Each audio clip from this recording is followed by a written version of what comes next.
What is up, YouTube? Welcome back to my channel. So today I'm on a drive for work. So I'm in sales for my day job to try and pay for modifying my Corolla GR. But I am out near the mountains and it's absolutely beautiful out here. But today I'm going to take you guys on a drive, and really I want to go over how good this car feels on the road. And there's a dog. There's about 9 of them. Anyway, so I'm gonna take you guys for a drive. Now, going through the mountains, this car handles just, I can't say enough how good this car handles, but also how comfortable it is.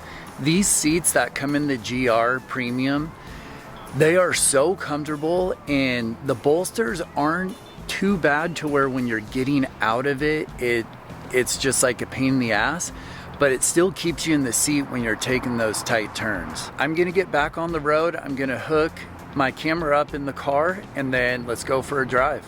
Also, just a side note, it's always weird filming out here because people are always looking at me and whatever, but I think that's something that I have to get used to.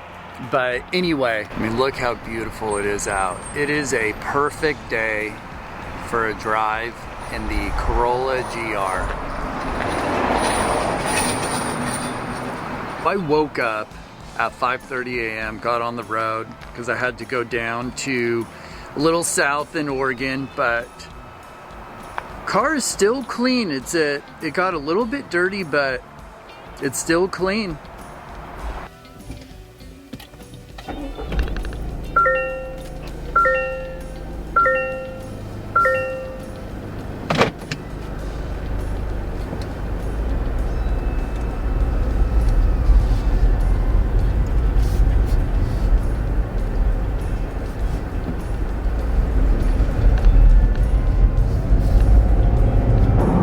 The one thing I'll say is, when I first bought this car, obviously I'm in sales, I drive a lot for work. So in the back of my mind, one, I was worried about how many miles I would get out of one tank, how much it costs to fill it up, which I knew both of those were gonna be, you know, positive factors with this car. But also, I didn't know how comfortable it was going to be, because when I was looking at getting a new car, I initially looked at the Golf R, and when I sat in the Golf R, it just seemed really, really small. So that's what made me keep looking, because I was really set on the Golf R.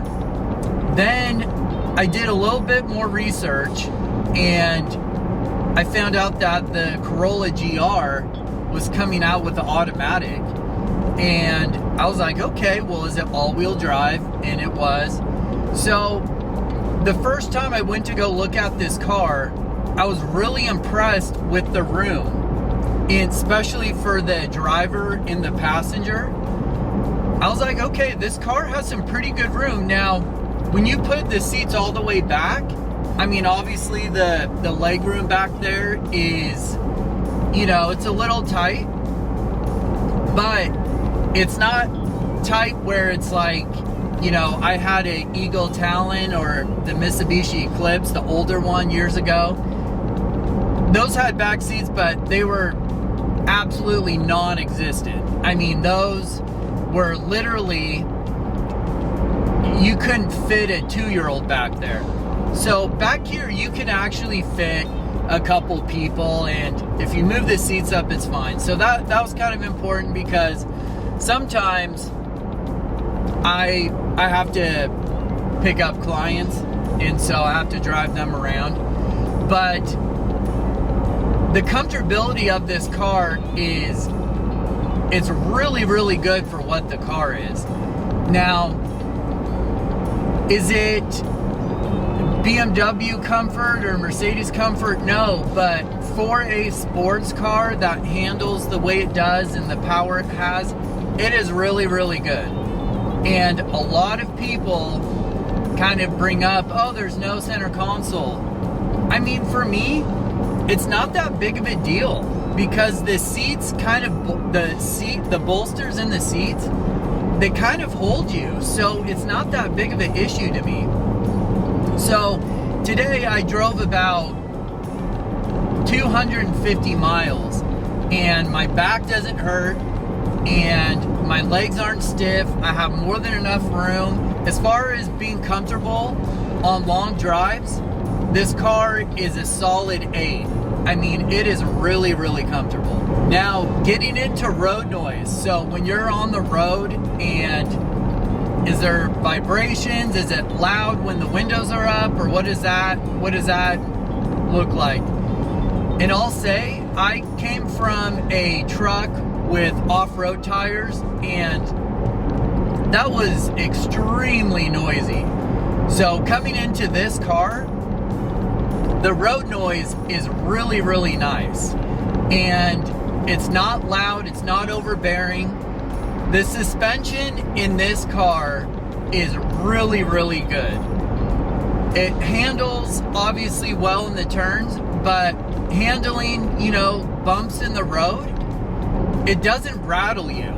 You know, if you've ever driven a car that has coilovers on it and it just rattles you when you hit a bump or a tiny pothole, this car absorbs them really, really nice. So if you're on a bumpy road, you know, no, I'm not talking about gravel roads, but if you're on a bumpy road and you're in an area where you're concerned about that, this suspension is really, really good. The dampening that they did on these KYB struts is, I would say, it, as far as absorbing bumps and just miscellaneous road, you know, undulations, I'll say, it's a 10 out of 10. It is really, really nice. Now, the other big thing that was a huge plus to me when I bought this car, and before I even bought it, I didn't realize it,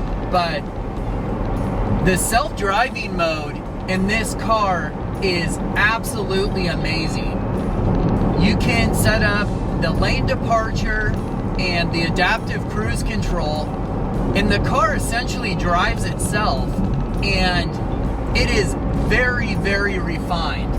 Now, when I'll go in, I'll put it in adaptive cruise control or self-driving mode. It's nice because obviously with adaptive cruise control, you know, it will brake when it needs to, and you know, it'll pick up speed, and it'll pick up speed when there's a certain amount of distance in between you and the car ahead of you. But it is extremely refined. My truck had adaptive cruise control, and it seemed like it was always hunting. If a car got too far in front, it would slam on the gas, and then, you know, you'd have this big, huge burst of acceleration. Or if a car slowed down, it would brake really hard. But with this car, the adaptive cruise control is very refined. And I don't recommend doing this all the time, but so I'm driving right now. I can literally let go of the steering wheel and it keeps me in the middle of the lane. And it, no hesitation, and it works very, very well. So that was a huge plus to this car, especially if it's your daily driver or you're going to commute a lot to work and you're going to be driving a lot of highway miles. This car is very, very good for commuting. All right, well, I went home and then I decided to go work out. So I'm in the parking lot of the gym now.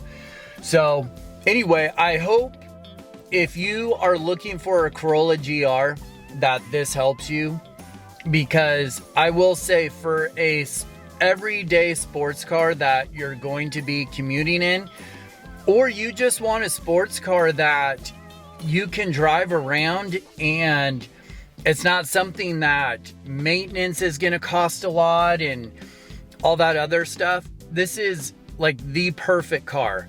The only thing I would say is it does use the Michelin Pilot Sport 4S's. So depending on what size, you can go a little bit wider on the OEM rims on the Corolla GR. But, you know, besides that, maintenance is going to be pretty cheap too. But anyway, I hope this video was helpful. I'm going to go get a workout in, and I'll catch you guys in the next video.